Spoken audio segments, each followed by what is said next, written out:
Hi, back with the sharing session with the industry partner with Career Development Unit of IMU. I am Najwa Abdul Razak, and with me today is Doctor of Chiropractor, Dr. Koo from Tonik Asia. Dr. Koo, do you mind telling to us a bit about yourself? Yeah, sure. Hi, good morning. Thanks for giving me this opportunity. My name is Koo Han Yen. My friends, they call me Koo, right? Just for short, Koo, my surname. Okay. I'm actually from the cohort CH115. I graduated around December 2018 and convocation around June 2019. Yeah. So I'm from KL, but now currently I'm working in Tex JB. Yeah. Okay. So you were an IMU student before? Yeah, I'm from IMU, CH115. Okay. So you are now with Tonik Asia. Do you mind telling us a little bit about Tonik Asia? Okay, so the company has been it's a pioneering chiropractic clinic around KL specifically, but around Malaysia now. It started off in 1997. We have 11 branches ranging from Penang, Ipoh, 4 in KL, Seremban, Malacca, Johor Bahru, of course, and Kuching and Miri. So 11 in total, right? So how the clinic is run is basically the philosophy behind it is the clinic actually, just like any other chiropractic clinic, I believe, we always consider non-surgical interventions first. That means more of like a prevention better than cure kind of idea, right? So we, as you expect, with this kind of prevention is better than cure kind of interventions, we have chiropractors, we have physiotherapist team, right? So the general idea is in each clinics, we have a team of chiropractors, usually 1 or 2, depends on the clinic, or around 3 to 4 physiotherapists or even more, right? So what happens is the patients will come in and the chiropractors, of course, to consult the patients. And from there, the chiropractor will discuss with the physiotherapist on the kind of treatment plan that the patients, if they will need to do physiotherapy treatment, they will discuss with the physiotherapist to see what kind of exercise they need to do, and the physiotherapist can actually focus on doing it for them, and the chiropractor can focus on doing the adjustments, giving the patient home advice on their diet, on their ergonomic posture, etc. Right? So this is just a general concept on how the patients, flow in and see to get treated. Okay. So other than just treating patients using the old way, like the chiropractic adjustment, physiotherapists, Tex, Tonik Asia, Tex, we do incorporate products, right? We use products like braces to help the patients to get better. We use modalities like decompression, like shockwave therapy. So it's not only just adjustment rehab. We do use a lot of other stuff to actually helps the patient, right? So yeah. Other than all these kind of treatment, we do rely, as you expect, some of the chiropractors out there will just, they see the patients, you just palpate them and just adjust them. For us, yes, that's important as well, but we take diagnosing quite seriously. So we do send our patients quite frequently for imagings, like say X-rays, MRIs, like in our headquarters, Jeras. We have in-house MRI scans machines, X-ray machines, and even DEXA scans machine. All this saves the patient's time when they are required to do all these scans, right? So, as you expect, when we first joined Tex, they of course train me a lot on this kind of imaging diagnostic skills. Yeah. Okay, Dr. Koo,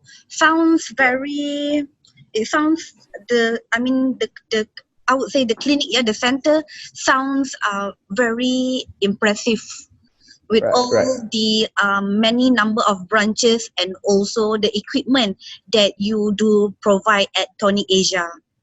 So can you tell us a little bit more on your career journey with Tonik Asia? When do you started? How do you started? Those kind of things?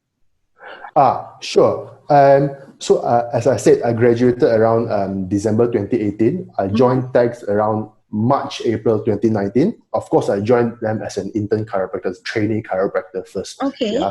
So what I do with the few months period of time as a trainee chiropractor is, of course, we go through a lot of trainings. Basically, more of like an observation. You pick up skills from different departments, right? So, so I started off with observing the senior chiropractors there in KL.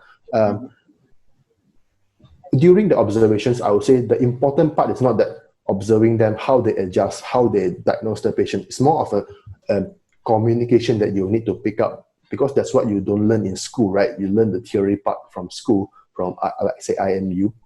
But these are the communications parts, are the parts that you need to pick up as you work, right? So, of course, observing the senior chiropractors, even observing the front desk, see how they greet the patients, see how they ask the patients, just simple things like to sit and wait for the chiropractors, right? If the chiropractors are like 10, 15 minutes behind the appointment, some patient might get angry, and the front desk, they actually has to calm the patient down, etc. And these are the things that you need to learn, right? So say like me, I'm in Tex JB now, right? I'm basically running the place, and I have to handle this kind of case. So I think it's quite important for us to observe and learn these kind of small skills. Yeah. And other than just observing the chiropractic side, we do observe physiotherapists. Like I said, you work hand in hand, right? So Yes. we do have to know how the physiotherapist in TAGS works, so that we can work harmoniously and not to have any conflicts. Okay, so that's the training part aside. Now, fast forward in TAGS JB. Okay, so let me tell you a bit about TAGS JB first. TAGS JB has been here for around easily 17, 18 years. It's quite an old clinic as well. Quite a reputable one, I would say, among Johor Bahru. Sorry, where is it in Johor Bahru? It's around Plaza Pelangi area, Taman Pelangi area, Johor Bahru. Okay. Right. So yeah, it's quite a reputable clinic here. We do see a very heavy amount of patients. I can see easily 20 to 30 adjustment patients per day, right? So the first thing I come down here is the learning curve is steep, right? The learning curve is very steep because first I see a lot of patients and I need to run the clinic all by myself. Okay. So Dr. Koo, when you first started, do you start with JB branch or do you start in other branch first? No, I'm start with JB branch straight. Okay. So March, April is my training. Right after my training, I'm down in JB. The training is in KL? Yeah, the training is in KL, correct. You're right. Okay. With the senior chiropractors there. All right. Yeah. So where were I? Like I said, in JB, huge learning curve because of the huge influx amount of patients. Of course, with a reputable clinic like this, we do see a lot of complicated case. And for me, someone new who's just here in JB, it's quite a challenge, right? But the challenge is what makes you grow, what makes me learn more, right? So whenever I have different difficult case, I can just WhatsApp to our chiropractors and they will reply us as soon as possible. Okay, so these are the opportunities where I can learn, even though I'm not under supervision, direct supervision from someone.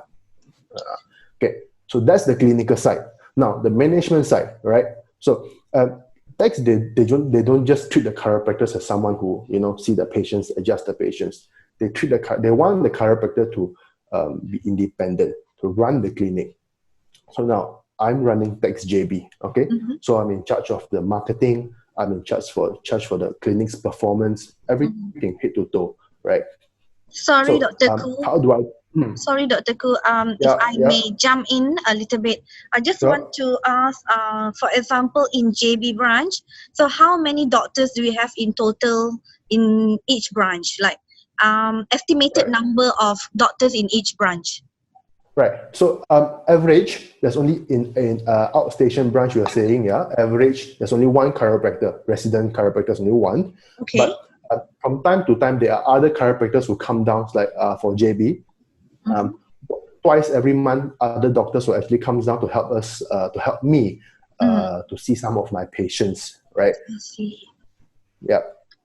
So, Okay. but say I'm the resident earlier, right? I'm the resident Yes. chiropractor here.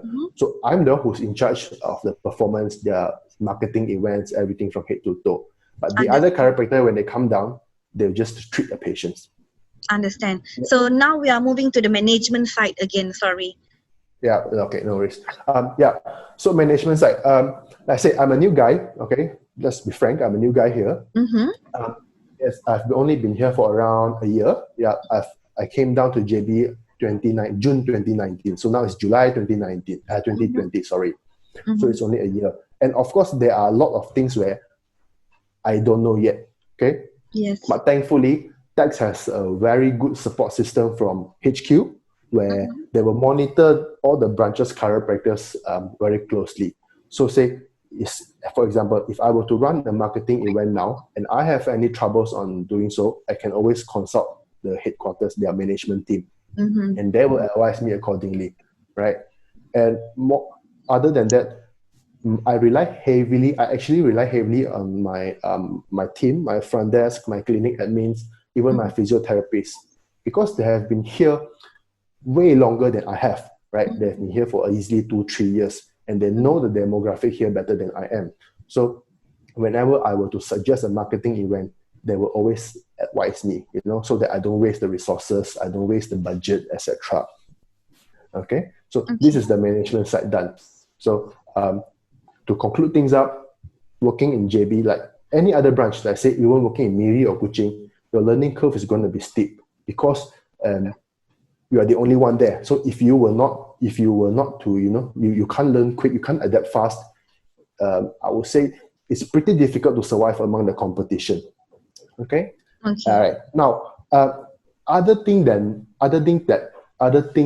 Tax that actually provide us is self-improvement, right? So they don't just ask you to go home and Google and read around articles. No, they provide you chances where they sponsor the chiropractors for courses, right? So like I said, I've been here for a year and I've easily joined 3 to 4 seminars, courses throughout this 1 year period of time, right?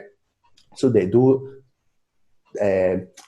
take this seriously in improving their chiropractors. Let's say, for example, I've recently joined this dry needling technique courses, which is similar like acupuncture, but it's just that it's more to the Western medicine side.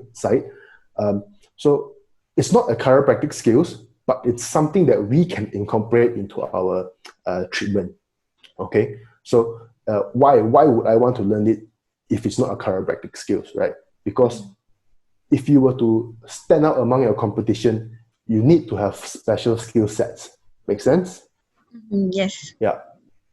So, that's my brief career About journey with Tags. journey. Yeah. It's a pretty good learning curve, I would say. Yeah. Okay, thank you, Dr. Koo. I think that is very detailed explanation on your career journey with Tonik Asia. I keep on listening that you mentioned tech. What does tech sound for? Oh, it's just a short form what we call Tonik Asia Group. Tonik Asia Group is the company, so we just you call call it it Tags. tech. I see. Yeah. Tonik Asia Group. Understand. So our clinic sign is always Tax Spine and Joint Specialist. I see. Yeah. Okay. Right. So now my next question for you will be, you know how a lot of students do take chiropractor, many of them graduated, but apart from having a chiropractor degree, what are the requirements needed in order to be a good chiropractor? Not just a degree, but what are the special skills that is important, do you think is important to have to become a good chiropractor? Right. Very good question. So, of course, in school, what they teach us is like the theory part. Okay, we learn to adjust, we learn to diagnose. But in my opinion, the most important part is know when to refer. Okay, you need to know when do you need to refer a patient out, or you need to know when you can treat a patient. Say, for example, a few months back, I have a patient comes in with low back pain. He sees me with low back pain. But after seeing his MRI, his blood report, then I found out that he actually has cancers in the spine, mets in the spine, right? So imagine how much trouble would I be in if I were to treat the patient, if just adjust the patient instead of referring him to the oncologist, right? So to know when to refer and to have a very good diagnostic skills, sharp diagnostic skills is very important, I would say. Okay. And like in a corporate like tags, I think not that you just have, you need to have a very good diagnostic skills. No, I think you need to be very independent. You need to be very self-motivated, right? Why this? Because like say, for example, me, I'm here alone. So if I'm not that self-motivated, I can't be independent. How can I push my team to work better, to work harder, right? So I think this is very important as a chiropractor if you're out there. Yeah. Okay. Correct. Thank you. Last but not least, I would like you to give some motivation to our current IMU students who are actually especially in Cairo. So I want you to tell them what are the important values that as a student that we must from now practice in order to become a good chiropractor, and any last word from you, a motivation for our student. Right. So like I said, diagnostic skills is important. But another thing is you need to know what you want to do, right? What kind of chiropractic do you want to do? Like for me, I know that I want to learn more than just chiropractic adjustment. I need to learn the management on how to manage my own practice. So here I am in Tex, where they give me plenty of opportunities. I'm running a place on my own. Yes. Right. So to the students, if there is an opportunity for you to observe any other chiropractic clinics during a semester break, go ahead. No worries. Because as you observe them, from there you will know what kind of things you can learn from clinics A, B, and C. And then when you graduate, you know what kind of a chiropractor you want to be. So this, I think, is very important. And in the school side, nothing much from me. Just go with the flow. Like I said, study your diagnostic skills, important. You need to be very good in that. Yeah. Okay. So thank you so much, Dr. Koo. So what you are saying earlier is that for students to, not just to learn the theory that is important, yes, of course, but also to gain as much as experience as in Cairo clinic, especially during semester break. I think that is that is a very good advice. Yeah, and during the final years, of course, what I've been through is we work as an intern chiropractors in IMU clinic. From then, don't focus so much on the adjustment. I would say it's important, but what I would say more important is communication with the patient. How you handle the patient. Yeah, in my personal opinion, I think that comes first. Yes. Yeah, of course, you have to be a good adjuster as well, lah. Yeah. Yes, understand. So in a way, Dr. Koo is saying that good communication skill is important skills to learn while you are still a student. Yep. Right. Okay, Dr. Koo, thank you so much for your time today. Pleasure. I believe that our students will benefit from this session. I will share you a link of the video when it's done, okay? Thanks. Thank you, Dr. Koo. I hope to see you again. Thank you. Yeah, sure you do. Thank you. Bye. Bye.